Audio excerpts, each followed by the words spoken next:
இப்போ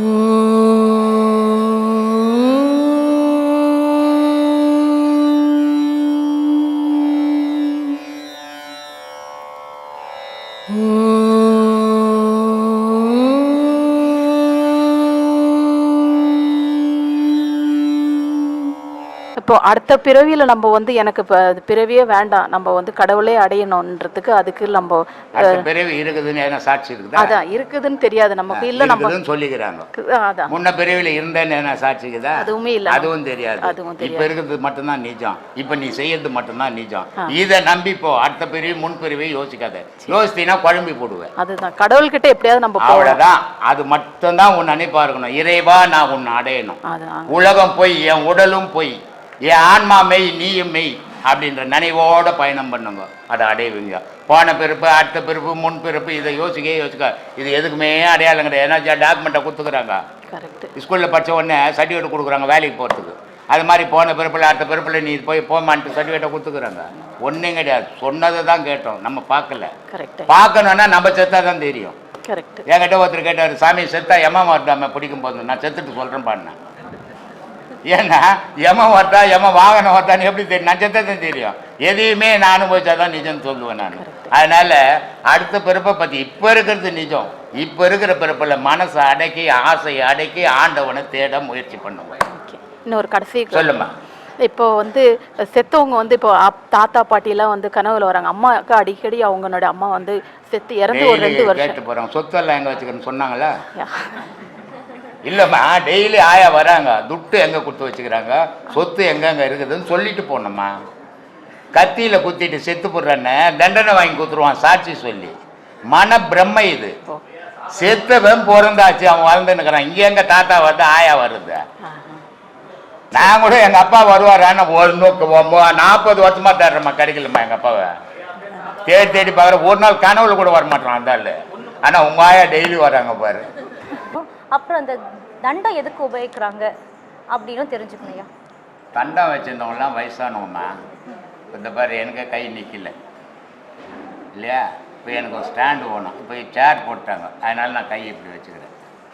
இல்லை அவங்களுக்கு கை வச்சு நிற்க முடியாது தியானத்தில் இருக்கும்போது. அதனால அந்த தண்டத்தை மட்டும் கொடுத்துருவோம். அந்த தண்டத்து மேலே கை நிற்கும் இல்லையா. தண்ணின்றது எல்லாரும் தண்ணி தானே, எல்லாரும் தெளிச்சா சரியாயிடாது. மகான்கள் அவங்க உலக வாழ்க்கையை விட்டுட்டு கடவுள் வாழ்க்கையில் வாழும்போது அவங்க சொல்கிற சொல் பொய்யாகாது. அதனால் அந்த தண்ணியை எடுத்து அவங்க சொல்லி தெளித்தாங்கன்னா அது உண்மையாக நடைமுறைக்கு வந்துடும். அதுக்கு ஒரு சக்தி உண்டு. அவர் தெளித்தாருன்னு நான் போய் தெளித்தா ஒன்றும் பண்ணாது, ஈரம்தான் வரும், வேறு ஒரு செயலும் இருக்காது. ஏன்னா மகான்ன்றது வேறு, மனுஷன்றது வேறு. அவங்களுக்கு தான் மட்டும்தான் அந்த சக்தி உண்டு, நமக்கு அந்த சக்தி கிடையாது. அது நிறைய பேர் என்ன பண்ணுறாங்கன்னா, அவர் தெளிச்சாருனால இப்போ நான் கூட தெளிக்கிறதுன்னு பற்றி தெளிச்சுங்கிறாங்க. அப்படி தெளிக்கிறதால ஒரு பயணம் கிடையாது, ஏமாந்து தான் போவேன். அவங்க வந்து மகான், கடவுளுக்கு மட்டும்தான் கட்டுப்பட்டவங்க. கடவுளுக்கு வாழ்க்கையில் மட்டும்தான் வாழ்க்கையை வந்து உலக வாழ்க்கையே கிடையாது. அதனால் அவங்க சொல்கிற ஒரு நோயாளி போய் நின்னார், அவர் சரி பண்ணிடுவார். இப்போ இது அந்த மகான்களுக்கு சக்தி கிடைக்கும். ஆனால் இன்றைக்கி என்ன பண்ணுறாங்க, நிறைய பேர் நான் கண்ணை வர வைக்கிறேன் காதை வர வைக்கிறேன்னு துட்டு பட்டி பொடின்னு போடுறாங்க. மகான் என்றும் வேறு, மனுஷன்றும் வேறு. மனுஷன் ஏமாற்றத்துக்கே வந்தவன், மகான் உலகத்துக்காகவே வாழ்ந்தவங்க. அதனால் அவங்க தெளித்தா சரியாக போடும், நம்ம தெளித்தா சரியாக போடாது. அதனால் அதுக்காக அவங்க அந்த கமண்டலத்தை எப்போ வச்சுக்கணும். ஏன்னா அது ஒரு மந்திர நீர். மனசை எந்திரமயமாக ஆக்கி அந்த சக்தியை அந்த தண்ணியில் வச்சுருந்தாங்க. அதனால் அந்த தண்ணி தேய்ச்ச போகும். நான் குளத்து தண்ணி எடுத்து தேய்ச்சிருந்தேன் சரியாக போகும். அதனால் அதுக்காக வச்சுருந்தாங்க. அப்புறம் முதல்ல வரமன்னா என்ன, சாபமன்னா என்னான்னு முதல்ல தெரிஞ்சுக்கணும். இது இந்த கேள்வி நிறைய பேர் கேட்டிருக்காங்க, நானும் பார்த்துருக்கேன். ஆனால் எனக்கு வந்து அது சரியாக திருப்தியாக அடையல. நான் இதில் போகிறதால எனக்கு இது வரமாகவே இருந்துட்டு போட்டோமே அப்படிதான் எனக்கு தோணுச்சு. முதல்ல வரமன்னா என்ன, சாபமன்னா என்னான்னு முதல்ல தெரிஞ்சுக்கணும். வரமன்னா நன்மை, சாபமன்னா தீமை இல்லையா, அதானே அதனுடைய பலன். இப்போ ஒரு அம்மா இருக்குது, ஒரு குழந்தைங்க பிள்ளைங்க வளருது அம்மா கிட்ட. அம்மா சொல்கிறத கேட்கவே மாட்டேன்ற அந்த பிள்ளைங்க. அப்போ அம்மா நான் சொல்கிறா, வழங்கவே மாட்டேடா நீ அப்படின்றான். அது என்ன வார்த்தை, நல்ல வார்த்தையா கெட்ட வார்த்தையா? தவறான வார்த்தை. தவறான வார்த்தை, அது பேர் சாபம் இல்லை. அப்போது ஒரு தாய் தகப்பன் சொல்கிறது அந்த பிள்ளைங்க தட்டாமல் கேட்குது. அப்போ அந்த தாயின் தகப்பன் என்ன சொல்கிறாங்க, வாழ்க்கையில் நல்லா இருப்படான்றாங்க. அதுக்கு என்ன பேர்? வரம் இல்லையா? அப்போ வரம்ன்றது வாழ்த்துறது, சாபம்ன்றது திட்டுறது இல்லையா? அதானே சாபம். ஆனால் வரமும் வாழ்க்கைக்கு உதவும், சாபமும் வாழ்க்கைக்கு நடைமுறைக்கு வந்துடும். அதனால தான் நான் பல வீடியோக்களில் சொல்கிறேன், பெரியவங்க வயிறு எறிகிற மாதிரி நடந்துக்காதீங்க, பெரியவங்க வாயில் ஒரு வார்த்தை வர மாதிரி நீ இது பண்ணிக்காதீங்க. பட்டினத்தார் அவங்க அம்மா இறந்துடுறாங்க, கட்டை போட்டு அவங்க அம்மாவை கொளுத்துறாங்க. அவர் வெளியூரில் இருக்கிறாரு, அம்மா செத்துட்டாங்கன்னு தெரிஞ்சு போய் ஓடியாடுறாரு. ஓடியாந்த உடனே பார்த்தா அம்மாவை கட்டை மேலே அடிக்க வச்சுக்கிறாங்க. அப்போ செத்து போன ஓடல, அது கட்டை மேலே அடுக்கினான்னா எதை இரும்பு மேலே அடுக்கினான்னா. ஆனால் அந்த பிள்ளையினுடைய மனம் எப்படி இருக்குதுன்றத சொல்கிறேன் நான். என் தாய் வந்து கட்டை உடம்புல குத்தும், எங்கள் அம்மா உடம்பு வலிக்கும், செத்து போன உடல் அது கத்தியத்தை வெட்டினாட ஒன்றே ஆகுவதில்லை. ஆனால் அந்த பிள்ளையினுடைய மனம் எப்படி இருக்குதுன்றதுக்கு சொல்கிறது. எங்கள் அம்மாவுடைய உடல் வலிக்கும் அப்படின்ட்டு அந்த கட்டையெல்லாம் தள்ளிட்டு பச்சை வாழை மரத்தை வெட்டி எடுத்துன்னு வந்து வச்சுக்கின்னு கொளுத்துறாரு. எரியுது. எப்படி எரியுது? பத்தி போட்டி நெருப்பு பெட்ரோல் எல்லாம் ஊற்றி கொளுத்துல. இப்போ அதானே பண்ணிக்கிறாங்க, இப்போ அதானமா பண்ணுறாங்க. அவர் சொல்லால சுட்டு எரிக்கிறாரு. என்ன சொல்றாரு? முன்னை இட்ட தீ முப்புறத்திலே, சிவன் இட்ட தீ வந்து 3 பாகமும் எரிஞ்சு போச்சுடா ஆதியில அப்படின்றாரு. அதனால சொல்றாரு முன்னை இட்ட தீ முப்புறத்திலே, பின்னை இட்ட தீ தென்னிலங்கையில, ஆஞ்சநேயர் வாளியில தீயை கொட்டி இலங்கையை அழிச்சிச்சு இல்லையா? அதனால பின்னை இட்ட தீ தென்னிலங்கையிலே, அன்னை இட்ட தீ அடி வயிற்றிலே, யானும் இட்ட தீ மூழ்க மூழ்கவேன்றார். ஒரு தாயினுடைய கர்ப்பத்தில் நெருப்பு இல்லைன்னா நான் உருவாகி வந்திருக்க முடியாதுடா, அந்த நெருப்புல வந்தவன்டா நான் இப்போ யோக நெருப்புல இருக்கிறேன், நான் சொல்கிறேன் அது சுட்டெரிக்கணுன்றார். எரிஞ்சு போகுது. நீ நான் சொன்ன எரியுமா? சொல்லுமா. இது வரம். குழந்தை இல்லை, மனைவி கணவனோட வாழல, கணவன் மனைவியோட வாழ, இது எல்லாம் சாபம். ஏதோ ஒரு காலத்துல யாருக்கிட்டோ வாங்கின சாபம் நடைமுறையில் இருக்குது. வரம் சாப்பாட்டுக்கே வழியில், ஆனா 5 புள்ள பெத்துறான், கோடி கோடியா வச்சுக்கிறான், தத்து எடுக்கிறான். காரணம் அது சாபம், இது வரம். புரிஞ்சுதா? சரி, அப்புறம் என்ன? அப்புறம் வந்து நம்ம உடம்பு பஞ்சபூதத்தால இயக்குது. ஆனா இந்த கண்ணுக்கு மட்டும் ஏயா அல்லல்ல குறையாத அக்ஷய பாத்திரம் அப்படின்னு சொல்லிட்டு அந்த கண்ணுக்கு ஐயா அவ்வளவு வர கிடையாது. இப்போ கண்ணை மூடிக்கோ, இவ்வளவு பேர் உட்காந்து காது பார்த்து சொல்லு. காது பார்க்காது. 5 பஞ்சபூதத்துல அதுவும் ஒண்ணுதான். ஆமா. பார்க்குமா? பார்க்காது. கண்ணை மூடிக்கோ. மூக்கு பார்க்குமா? பார்க்காது. மூக்குக்கு தெரியுற வாசனை கண்ணுக்கு தெரியுமா? தெரியாது. காதுக்கு கேட்கிற சத்தம் கண்ணுக்கு உணருமா? வாய்க்கு தெரியுற ருசி கண்ணு அறியுமா? 5 பஞ்சபூதங்கள், 5ம் 5 தோழ செய்து, ஒண்ணுக்கு ஒண்ணு சம்பந்தமே கிடையாது. அது தோழ அது செய்து, கண்ணு என்ன செய்யணுமோ அதை செய்து, மூக்கு என்ன செய்யணுமோ அது செய்து, காது என்ன செய்யணுமோ அது செய்து, வாய் என்ன செய்யணுமோ செய்து, உடல் என்ன உணரணுமோ உணரணும்.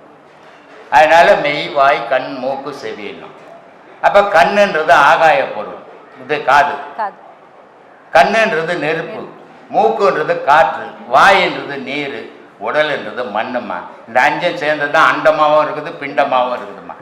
ஆனா இந்த கண்ணு பாத்தீங்களா, நம்ம பாக்குறது, மனசுல எண்ணங்கள் வருது, நல்லதும் நினைக்குது, கெட்டது, நல்வினையும் செய்ய தோணுது, தீவினையும். அதை தானே அது பார்த்துக்கிட்டு, அது எதெல்லாம் பார்க்குதோ அது கண்டதை உலகத்தில் இருக்கிறதெல்லாம் வலிச்சின்னு வந்துச்சுக்கு, மீதியெல்லாம் பார்க்கல இல்லை.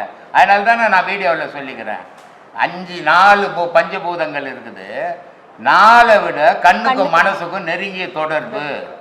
ஏன்னா எதையுமே ஒரு வினாடியில் சொல்லும், அதை மனசு எடுத்துக்கும், அதுக்கேற்ற மாதிரி அது செயல் புரியும். அது நன்மையும் நடக்கலாம், தீமையும் நடக்கலாம். அதனால கண்ணுக்கு அவ்வளோ பவர். இன்னொன்று ஐயா, நம்ம பாடம் பயிற்சி பண்ணும்போது இந்த விரலையும் சேர்த்து வச்சு பாடம் பண்ணுறோம். இந்த நமக்கு இருக்க இந்த 5 விரலுக்கும் நம்ம நாடிகளுக்கும் தொடர்பு உள்ளதையா? நீ அதில் இதயத்துக்கே தொடர்பு. இந்த 5 விரல் இருக்குது, இந்த 5 விரலுக்கும் இதயத்துக்கும் தொடர்பு. இந்த 5 விரலும் இதயத்துக்கு தொடர்பு இருந்தாலும் இந்த 2 விரல் முக்கிய தொடர்பு. இது பெண்ணு, இது ஆண். இது ரெண்டும் சேர்ந்து தான் இது அபானன் பிராணன் பேர். இதுக்கு சக்தின்னு பேர், இதுக்கு சிவம்னு பேர். இதுக்கு பெண்ணுன்னு பேர், இதுக்கு ஆணுன்னு பேர். இது ரெண்டும் இணைஞ்சாதான் இயக்கமே. உலகமும் அப்படிதான், நீ அப்படிதான், கடவுளும் அப்படிதான். அதனால நம்ம பாடம் பண்ணும்போது கண்டிப்பா அதை சின்முத்திரைன்னு பேர். வச்சு செய்யணும். நான் அடிக்கடி சொல்கிறேன், நான் பிறந்ததுக்கு இந்த உலகத்துக்கு ஏதாவது நான் பண்ணணும், அப்போ தான் நான் இந்த பூமியில் வந்ததுக்கு ஒரு அடையாளம் அப்படின்னு நான் சொல்கிறேன் நான். அப்போது நான் பேசுகிற பேச்சு ஏதோ நம்ம 2 பேரும் பேசுகிறோம், நீ ஒரு கேள்வி கேட்குற, நான் ஒரு பதில் சொல்கிறேன். இது அந்த பதில் நான் உனக்கு சொல்கிறதாவும் நீ என்கிட்ட கேள்வி கேட்குறதாவும் இருக்கக்கூடாது. ஆனால் நீ நான் பேசுறது உலகத்துக்கு உபயோகப்படணும். ஒவ்வொரு வார்த்தையும் அடுத்தவங்களுடைய வாழ்க்கையில் இருக்கும். ஒவ்வொரு மனித வாழ்க்கையிலையும் ஒவ்வொரு பிரச்சனைகள் இருக்குது. பிரச்சனை இல்லாத மனித வாழ்வே உலகத்தில் கிடையாது. அவன் பணக்காரனாக இருக்கட்டும், ஏழையாக இருக்கட்டும். அப்போது நம்ம சொல்கிற சொல்லு அவங்களுடைய வாழ்க்கைக்கும் உபயோகமாகணும், அவங்களுக்கும் ஒரு தெளிவு வரணும். அந்த மாதிரி பேசணுன்றதுக்காக தம்மா நான் பேசினுக்கிறேன். இந்த மாதிரி பேசுறதால கிட்டத்தட்ட 7-8 கோடி பேர் எனக்கு ஃபோன் பண்ணிக்கின்னு பேசிக்கின்னு இருக்கிறாங்க. டெய்லி ராத்திரியில் 12 மணிக்கு, வெளிநாடெல்லாம் பகல், அங்கே ராத்திரியில் தூங்க விட மாட்டுறாங்க, பேசுகிறாங்க. நானும் அதை சலிக்காமல் பேசிக்கின்னு தாங்கிறேன். ஏன்னா எல்லா குருமார்களும் யாரு கூட சோஷியலாக இருக்குன்றது நான் பார்த்ததில்லை. என்னுடைய வயசில் 74 வயசில் ஒரு குருன்னா அவர் ஒரு பெரிய இதில் இருப்பார். அவர் சீடருங்க பார்க்க முடியாது, பேச முடியாது. அவங்க சீடருங்களை தான் பார்க்க முடியும். உபதேசங்கள் சீடருங்க கொடுப்பாங்க. குருவை பார்க்கணுன்னா ஒரு 6 மாதம் டைமிங் வாங்கணும். இப்படிலாம் சொல்கிறாங்க. நான் பண்ணதில்லை அப்படிலாம். நான் நடு ரோட்டில் உட்காந்து கட்டுப்பேன், டீ கடையில். எல்லோரும் கூட சமம். ஏன்னா நான் ஒன்றும் வானத்திலிருந்து குதிக்கலை, அனுபவத்தை நான் பேசிங்கிறேன். நீயும் நானும் ஒன்று தான்.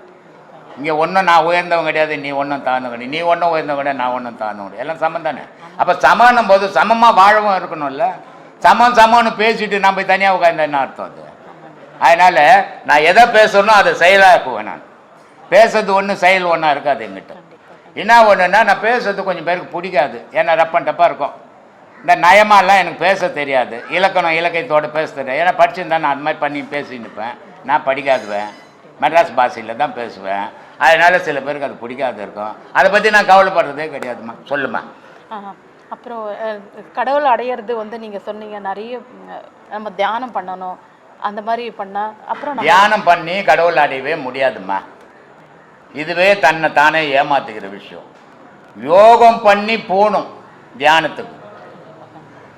யோகம் பண்ணாது ஒரு தியானம் வராது யாருக்கும். தியானம் என்னென்னு நினச்சிக்கின்னுக்கிறாங்க எல்லாரும்னா, கண்ணை மூடிக்கின்னு எங்கன்னா ஒரு இடத்துல அப்படியே எதையாவது ஒன்று நினச்சிக்கின்னு இருந்தால் ஒரு நிலைப்பட்டு போச்சு. அப்படிதான் நானுமே யோசிச்சேன். நீ அப்படித்தானே யோசிச்ச? நீ மட்டும் நான் உலகமே அப்படித்தான் யோசிச்சுன்னு இருக்குது. சாமி ஏதாவது ஒரு பிந்துவை பார்த்து, ஆமாம், அது எதையான ஒன்று நம்ம புள்ளியை கூட எதிர நிற்க வச்சுட்டு என் புள்ளியன்னு கண்ணு மூடி நினச்சிருந்தா தியானம் தான் அது. வீட்டுக்கார எதிர நினச்சிங்கன்னா, புள்ள இல்லைன்னா வீட்டுக்கார உட்கார வச்சுக்கின்னா சரியா தியானம் தான். இப்படி தான் எல்லாம் தியானம் பண்ணின்னுக்கிறாங்க. இல்லை, இப்போ நம்ம கடவுளை ஏதோ ஒரு நீங்கள் சொல்கிறீங்களா ஒரு ஒளின்ற மாதிரி. இப்போ நான் முன்னாடி உட்காந்துட்டு விளக்க வச்சுட்டு அந்த ஒரு ஒளியை நம்ம நெத்தி இதில் அது மாதிரி ஒரு தியானம் இது மாதிரி ஏராளமாக பண்ணின்னு இருக்கிறாங்கம்மா. அவங்க பண்ணிட்டோம், அது அவங்க சௌகரியம், அது சரி அது தப்புன்னு நம்ம சொல்ல வேணும். ஆனால் நம்ம அதில் போகும்போது எது சரி எது தப்புன்னு நம்ம யோசிக்கணும் இல்லை. மற்றவங்க பண்ணுறதை நம்ம விமர்சனமே பண்ண வேணாம். ஆனால் நம்ம எதில் போகிறோம், நம்ம சரியாக போகிறோமா தப்பாக போகிறோமா நம்ம யோசிக்கணும். அதனால் தியானம் அப்படின்னா நீ உன்னை இழந்தன்னு அர்த்தம். தியானம்னா நீ உன்னை இழந்துட்டாங்க இல்லை. உன் மேலே பாம்பு ஏறினா தெரியக்கூடாது, பல்லி ஏறினா தெரியக்கூடாது, எறும்பு கச்சா தெரியக்கூடாது, கொசு கச்சா தெரியக்கூடாது. அதான் தியானம்.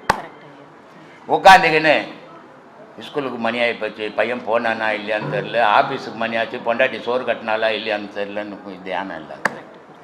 தியானம்னா தன்னை இறைவனுக்கு தானம் தந்தேன், அதான் தியானம். என்ன இறைவனுக்கு கொடுத்துடணும். இதை பாம்பாட்டி ரொம்ப அழகாக சொல்கிறாரு. தியானம்ன்றது எப்படிப்பட்டதுன்னா, அடப்போட பைத்தியக்காரா, உடல் பொருள் ஆவி 3ம் தானம் வாங்கி எங்கள் சட்குருன்றான். இந்த 3 கடவுள்கிட்ட போச்சுன்னா உனக்கு என்ன ஆகுது? ஒன்றும் உந்து இல்லை. இங்கே நீயே கடவுள் ஆகிட்ட, அதான் தியானம். கண்ணு மூடின்னு உட்காந்துக்கிட்டலாம், தூக்கத்தில் கொடுத்தா கண்ணு மூடின்னு தூங்கிடும், தியானம் ஆகிடுமா? மாடு கண்ணு மூடின்னு பார்த்துங்கிறது தியானம் வந்தா? நாய் சோறு போட்டுனா நல்லா துண்ணு போட்டு வாசப்பட்டு நல்லா சுகமாக கண்ணு மூடி தூங்க. தியானம் வந்தா தியானம்ன்றதே வேறம்மா. தியானம்ன்றது அவ்வளோ விளையாட்டு விஷயம் இல்லை, ரொம்ப கடினம். அது ஒரு ஸ்டெப்பாக தாண்டி போகணும். நீ எவ்வளோ படிச்ச? நான் எம்சிஏ படிச்சேன். எம்சிஎம் படிச்சுக்கிற 1ஆம் கிளாஸ் படிச்சுட்டு இந்த வேலைக்கு போகிறது தானே நீ போக முடியுமா?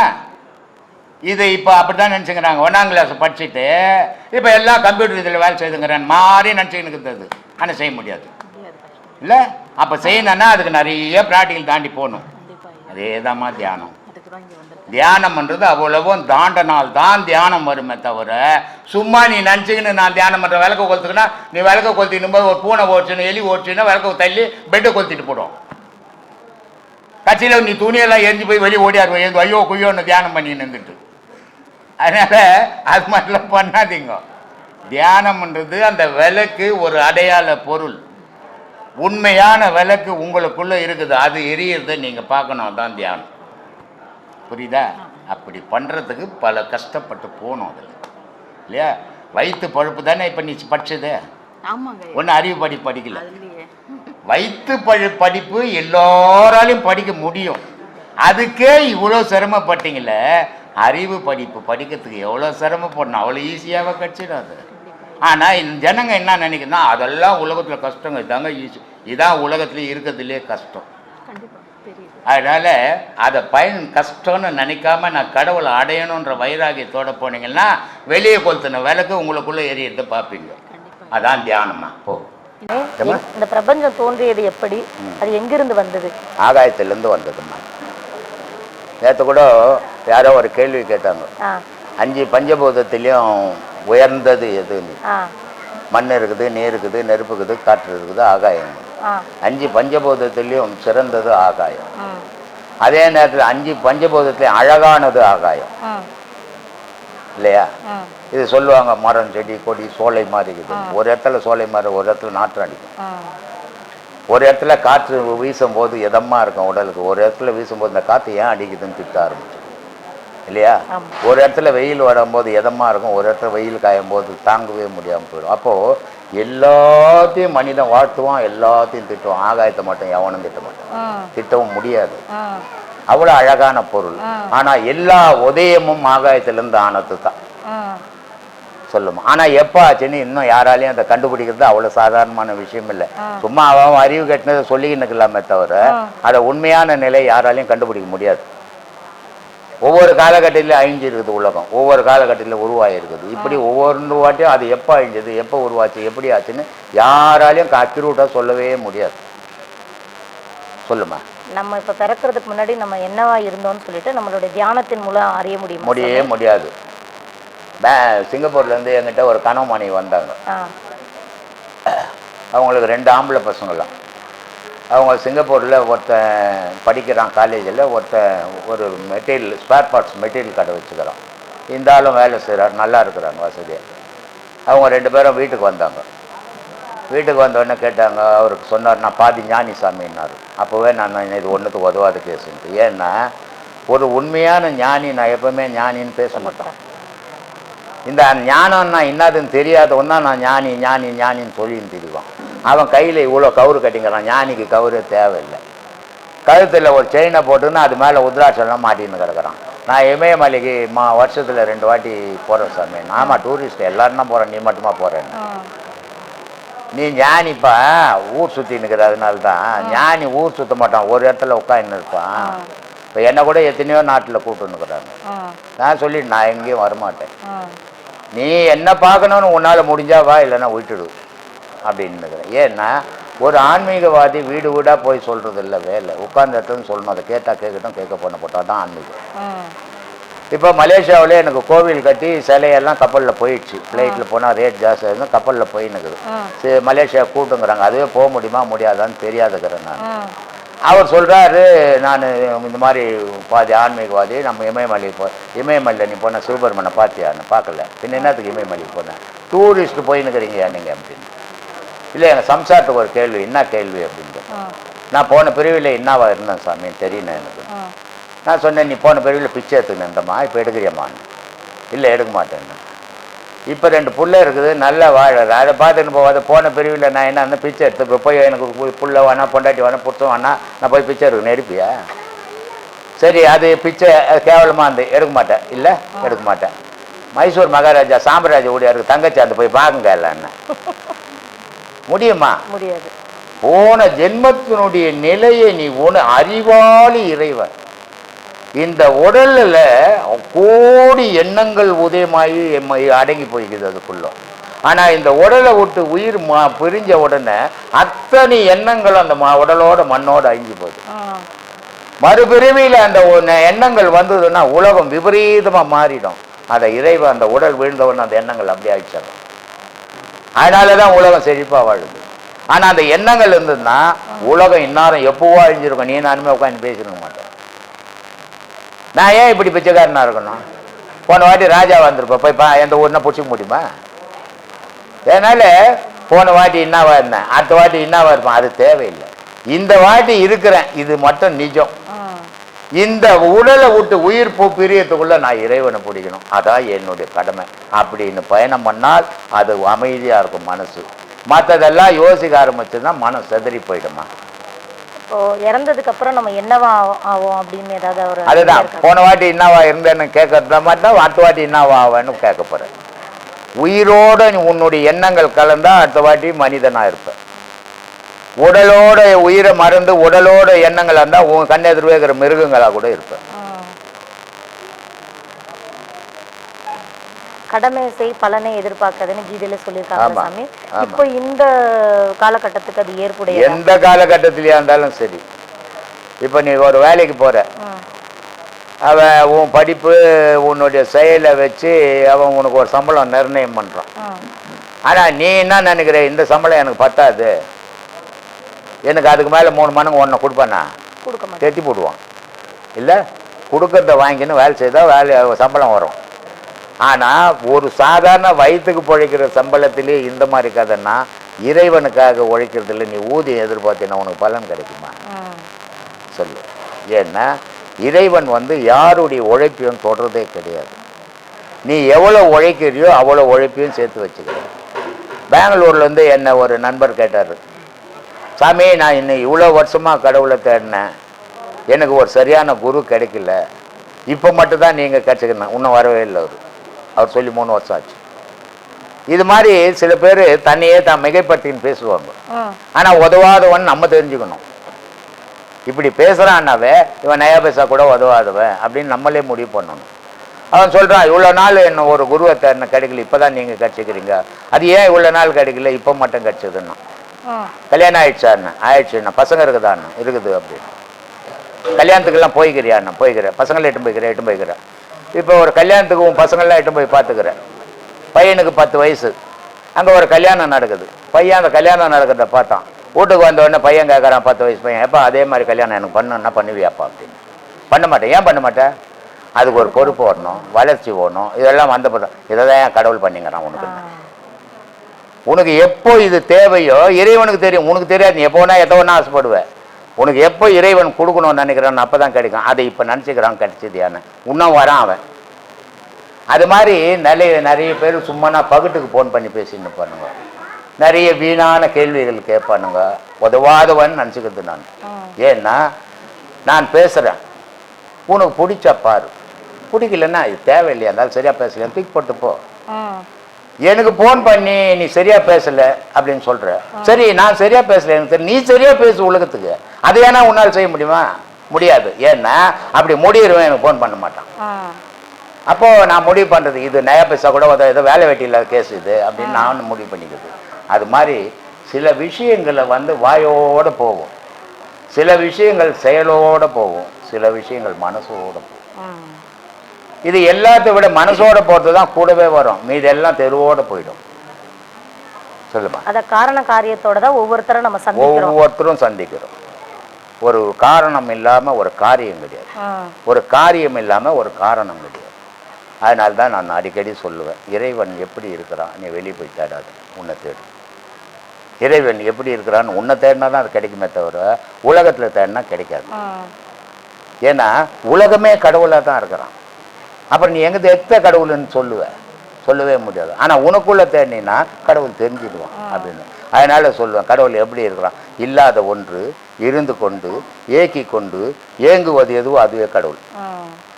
இப்போ உன் மூச்சு இருக்குதா இல்லை தெரியாது, தெரியுமா? காட்ட முடியுமா? இருக்கட்டுனா முடியாது. ஆனால் இல்லைன்னு சொல்ல முடியுமா? இல்லைன்னு சொன்ன நீயே இருக்க மாட்டேன். அப்போ அது இருக்குது, அதுவும் ஏங்குது, உன்னையும் ஏக்குது, அதான் கடவுள். அன்பே சிவம், மனமே குரு.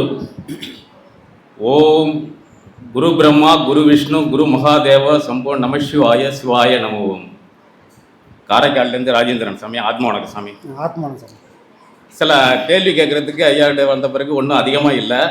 பல கேள்விகளுக்கு விடைய ஐயா சொல்லியிருந்தாலும் அதுக்கு மேலே நீங்கள் விளக்கங்களையும் நீங்களும் இன்னைக்கு சித்ரா பௌர்ணமி, இந்த சித்ரா பௌர்ணமியில் நமக்கு ஐயா சொல்லியிருக்கிறாரு. இதனுடைய விவரத்தை சொல்லும் போது சூரியனும் சந்திரனும் பூமிக்கு அருகாமையில் வரணும். இன்னைக்கு நாங்கள்லாம் சீடர்கள்லாம் உட்காந்துருக்கோம், எங்களுக்கு சூரியனும் சந்திரமா, நீங்க எங்க அருகாமையில 2 பேரும் இருந்து எங்களுக்கு அருள்மழையில நாங்க நனைஞ்சுக்கிட்டு இருக்கிறோம். காலையில இருந்து இந்த அருள்மழையை கொட்டுறதுக்கு எங்களுக்கு எத்தனை தவம் எத்தனை பிறவில எடுத்திருந்தோம்னா நீங்க ஐயாவுக்கு கிடைச்சிருப்பீங்க, எங்களுக்கு நீங்க கிடைச்சிருப்பீங்க. உங்களை நாங்க எப்படி சாமி உங்களோட நாங்க போட்டிருப்பாங்க. எங்கேயோ ஏதோ நல்லது செஞ்சதுனால ஐயாவுக்கு புள்ளியா போகிறது. சந்தோஷம் சாமி, சந்தோஷம். இல்லைன்னா இப்போ எல்லாருக்கும் பிறவி எப்படி வருதுன்னா பாவமும் புண்ணியமும் சேர்ந்தே தான் பிறவி இருக்கிறோம். ரெண்டுமே இல்லைன்னா பிறவிக்கு வேலையே கிடையாது. அப்போ முழுக்க முழுக்க பாவமே செஞ்சு யாரும் பிறக்கதில்லை, முழுக்க முழுக்க நல்லதே செஞ்சு யாரும் பிறக்கதில்லை. அப்போது எங்கேயோ தவறுகள் செஞ்சதுனால இறைவன் நமக்கு ஒரு பிறவியை கொடுத்துருக்குறான். எங்கேயோ ஏதோ புண்ணியம் பண்ணதுனால இவ்வளோ 1000 உயிர்களுக்கு தவிர்த்து ஐயாவுக்கு பிள்ளையா கொடுக்குற ஒரு பாக்கியம்.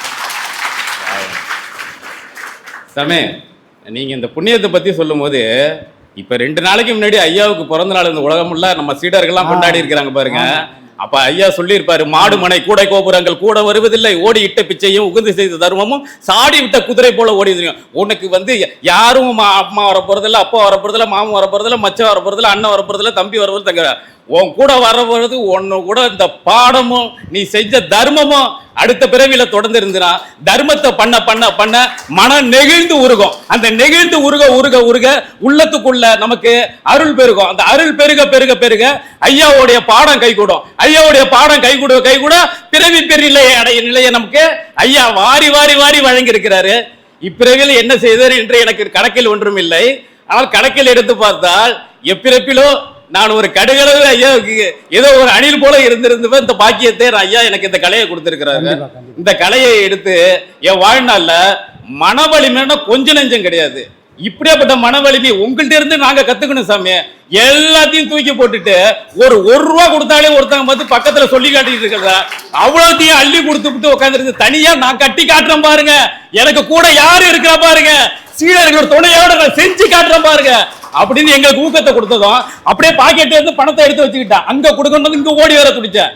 அப்படியே முதல்ல நான் தான் கொடுக்கணும்னு துடிச்சேன் சாமி. ஆனா இருந்தாலும் நீங்க விளம்பரம் தேவையில்லைன்னு சொல்லிட்டீங்க. ஆனா இங்க பாக்குற சீடர்கள் எல்லாரும் இங்க விட்ட கட்டளைய உடனே நிறைவேற்றி காட்டுவாங்க. நீங்க அடுத்த குரு பூஜையில செய்யறதுக்கு முன்னாடியே சொல்லியிருந்தீங்கன்னா இந்த குரு பூஜைக்கே கொடுத்துருக்கலாம். ஆனா காலத்தின் கட்டாயம் உடனே நிறைவேற்ற முடியாது. அது காலத்தின்படி சூழ்நிலைக்கு தகுந்தபடி அமைச்சு நமக்கு கொடுக்கும். கண்டிப்பா நடக்கும் சாமி. ஐயா சொல்லியிருக்கிற ராமகிருஷ்ண பரமஹம்சருடைய ஒரு கதையை சொல்லியிருப்பாரு.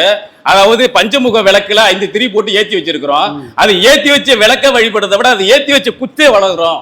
அந்த குச்சை ஏன் வணங்குறோம்னா நம்ம ஏத்தி விட்டதை என்னைக்கு மறக்க கூடாதுன்னு. இந்த காலத்துல யாருமே பக்கத்துல உட்கார வச்சுக்கிட்டு சீடர்களை கேள்வி கேட்டு பதில் சொல்ற உலகத்துல எந்த ஆசிரமமாவது இருந்திருக்கா சாமி? யாராவது இருந்திருக்கா சாமி? வாடா என்கிட்ட உன் சந்தேகம் என்னடா, முதல்ல மனக்குழப்பத்தை தீர்த்துடுறா, அப்புறமெல்லாம் பாத்துக்கலாம். எதுவா இருந்தாலும் முதல்ல சந்தேகத்தை போக்கிட்டு அதுக்கப்புறம் பாத்தீங்கன்னா பாடத்தை கை கொடுத்து வாழ்க்கையை வாழ்றதுக்கு எந்த குழப்பம் வந்தாலும் போட கடவுள் இருக்கிறான்டா, எனக்கு குருநாதர் என் கையில இருக்கிறாரா, எதுக்குடா எனக்கு பயம்? இந்த வாழ்க்கையில என்ன எடுத்துட்டு போற, என்ன எடுத்துட்டு வந்தா இந்த பாடத்தை மட்டும் நீ கையில எடுத்துட்டு போ, உன் வாழ்க்கை பிறவி பெருநிலை அடைன்னு சொல்லி ஐயா சொல்லி இருக்கிறார் சாமி. ஈதல் இசைப்பட வாழ்தல் அது வல்லது ஊதியம் இல்லை உயிருக்குன்னு சொல்றாரு. அப்ப நீ அம்மாவுக்கு செஞ்ச, அண்ணனுக்கு செஞ்ச, மாமனுக்கு செஞ்ச, மச்சானுக்கு செஞ்ச, இத்தனை பேருக்கு சொல்ற இந்த உயிரை கொடுத்த குருநாதருக்கு நீ என்ன செஞ்ச, என்ன கொடுத்த? இந்த உயிரையே என் காணிக்கையே எடுத்துக்க ஐயா காலடியில் வைக்கிற சாமி. எடுத்துக்கிட்டா கூட எனக்கு கவலை இல்லை சாமி. அப்படியாப்பட்ட பிறவி பெருங்கடலை கடக்கிறதுக்கு ஐயா அந்த பாடத்தை கொடுத்துருக்காரு. சாதாரண பாடம் இல்ல ஐயா. தாய்மார்களே, ஐயா சகோதரர்களே, ஐயா அன்பான சீடர்களே, இந்த புதுமையா இப்ப வந்து முதல் பாடம் வாங்கின உங்க எல்லார் காலடியிலையும் நான் இரு கை கூப்பி நான் வணங்கி கேட்டுக்கிறேன். இந்த பாடத்தை எக்காலத்திலையும் யாரும் விட்டுறாதீங்க. இது வந்து உங்களுக்கு வந்து மன வலிமையை மட்டும் கொடுக்காது, சிவனையே உங்களுக்கு காட்டி கொடுக்கிறது. இங்க உள்ளக்கு உடல், அதாவது இந்த ஊனுடல் ஒரு பெருங்கோயில், உள்ளம் ஒரு பெருங்கோயில், ஊனுடம்பு பெரும் ஆலயம். வல்லபிராணருக்கு ஜீவனே சிவலிங்கம். ஆமா, அது சொல்லியிருப்பாரு ஐயா திருமூலர் மந்திரத்தை. அதனால நமக்கு வந்து எல்லாத்தையும் வந்து இந்த பாடத்துடைய நமக்கு வந்து சூட்சம் எல்லாத்தையும் ஐயா உணர்த்திட்டாரு. நாம தான் அதுல இருந்து கடந்து போகணும் ஒழிஞ்சு ஐயா வந்து நமக்கு படிப்படியா வழிகாட்டிட்டு அவர் போய் பேரானந்தத்துல உட்காந்துக்கிட்டு என்னடா செஞ்சுட்டு இருக்கிறீங்க எல்லா சீடர்களுக்கு திருவிளையாடலை நடத்திட்டு இருக்கிறாரு. நல்லவனையும் பார்த்துட்டு இருக்கிறாரு, கெட்டவனையும் பார்த்துட்டு இருக்கிறாரு. உங்க வழியில ஒரு செயலையும் செய்ய காத்துட்டு இருக்கிறாரு இந்த உலகத்துல. அதை நடத்தி காட்டுறதுக்கான நாள நீங்க சொன்ன உடனே அப்ப அந்த பட்டினத்தார பாடல் இருந்தது, பற்றாது செம்மதியில் பாலூர உண்டு எட்டாத பேரின்பம் என்ன விழுங்கியதுன்னு. இங்க உழுந்துட்டு சாமி, தேனை தொட்டு நக்கல, தேனுக்குள்ளே நாங்க உழுந்து எல்லா சீடர்களும் திளைச்சுமே கிடக்கிற சாமி. இந்த வரியை சொன்னீங்க பாருங்க, என்னடா அது, கோர்ட்ல போராடுவோமா, திருப்பி ஆசிரமத்துக்கு போவோமா, உடனே அங்க போன உடனே விரட்டி விடுவாங்களாம், உடனே இங்க வந்து மண்டபம் முடிப்போமா, திருப்பி அங்க போவோமான்னு நினைச்சிட்டு இருந்த காலகட்டத்துல சரியான முடிவு ஐயா நம்ம கொடுத்திருக்கிறாரு சாமி. நான் பேசிக்கிட்டே இருப்பேன் சாமி, விட்டா பேச பல பேருக்கு வாய்ப்பு கொடுக்கணும். அதனால நன்றி, ஆத்மா வணக்கம் சாமி. அப்படியே கொட்டிட்டாரு, அவரு அறிவியா கொட்டிட்டாரு, வாத்தியா கூட கொட்டல, மொத்தமா சாட்சி விட்டாரு அந்தால தண்ணி சாய்க்கிற மாதிரி. இந்த நாளுக்காக தான் தவம் கிடந்தோம். அது அவருக்கான கட்டினது எதுவுமே பலிக்கல. ஆனா சீடர்களாக அவர் கட்டினது கால காலத்துக்கும் எப்பவுமே நிலைச்சு நிற்கும். கண்டிப்பா அதுக்கு ஒரு வரலாறு உண்டாகும். அதனாலதான் வில்லுப்பாட்டில் கூட இன்னும் முடிக்கல. நம்ம ஏன் முடிக்கலன்னு ஒரு கேள்வி கூட இருந்தது. ஒருவேளை அப்பயே முடிச்சுட்டுக்கலாமே அப்படின்னு. இதுக்காக தான். ஏன்னா இன்னும் ஒரு கதை இருக்குதுடா, புதுக்கதை ஒன்று எழுத போறேன், முடிக்கும் போது இந்த கதையை சேர்த்து முடிக்கலாம் அப்படின்னு புதுக்கதை ஒன்று தயாரிச்சுக்கிறார் ஐயா. பார்ப்போம்.